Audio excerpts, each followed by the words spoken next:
morning. It is 6:45 a.m. and I am popping in here with my breakfast. I made scrambled eggs and egg whites on whole wheat English muffin, topped it with some green onion and some peaches. Lots of protein, really delicious and filling. I'm so excited to dig into this.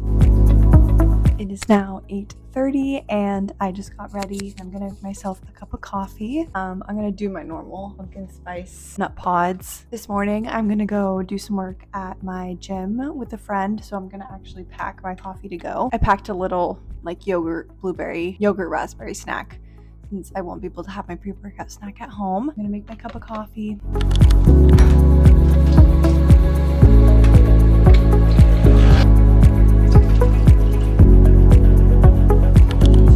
So I just got back from the gym. I did a great back and biceps workout and I am so hungry. So we are going to make kind of a random lunch with the leftovers. Honestly, if I'm being honest, as a food blogger, I constantly am having so many leftovers and that is basically all my meals.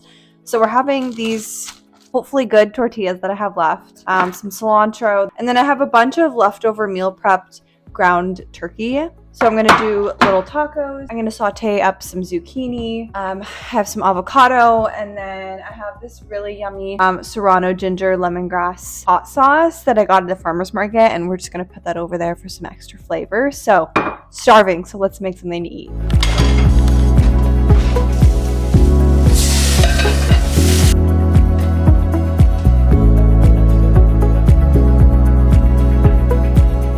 Four hours later, and I am finally done recipe testing. Andrew and I decided we're going to go out to Thai food for dinner. It's been a long day for both of us. He has been in class all day, and I have been just like go since this morning because I filmed a morning routine, filming what I eat in a day for both YouTube and for short form. And I also filmed 3 recipe videos today. So it's been like constant go. I really don't want to cook dinner. So we're going to try a new Thai spot and it should be really good. Thai is like my favorite food. So let's go have a delicious dinner.